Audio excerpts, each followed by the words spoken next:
ஏசப்பா எனக்கு என்ன செய்வார்ப்பா? என்னப்பா இப்படி கேட்டுட்டீங்க? நம்மளால முடிஞ்சதை நம்ம செஞ்சோன்னு வைங்க, அது நம்முடைய திறமை. ஆனா நம்மளால முடியாத காரியங்களை தேவன் நமக்கு செய்தார் அப்படின்னா அதற்கு பேர் மகிமையான காரியங்கள்.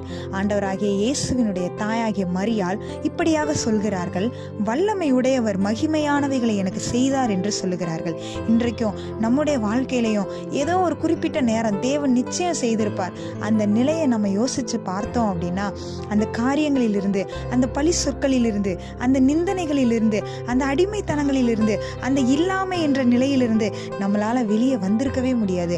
ஆனா அப்படிப்பட்ட சூழ்நிலைகளில் யோசிச்சு பார்த்தா முடியவே முடியாதுன்னு நினைக்கிற காரியங்கள்ல தேவன் நமக்காக நின்று அவைகளை செய்து முடித்திருப்பார். அதுக்கு பேர் என்ன தெரியுமா? மகிமையான காரியங்கள். நம்முடைய வாழ்க்கையிலையும் மகிமையான காரியங்களை தேவன் நமக்கு செய்திருக்கிறார். ஒருவேளை இன்னும் என்னோட வாழ்க்கையில செய்யலைன்னு நினைக்கிறீங்களா? காத்திருங்க, உங்களுக்காக மகிமையான காரியங்களை ரெடியா ஆயத்தம் பண்ணி வைத்திருக்கிறார். நீங்களும் இயேசுவின் தாயாகிய மரியாளை போல சொல்லுகிறதான வாய்ப்பை உங்களுக்கு தருவார். வல்லமை உடையவர் மகிமையானவைகளை எனக்கு செய்தார் என்று சொல்லக்கூடிய வாய்ப்பை. அவர் வல்லமை உள்ளவர், வல்லமையான காரியங்களை உங்களுக்காக செய்வார். ஆமேன்.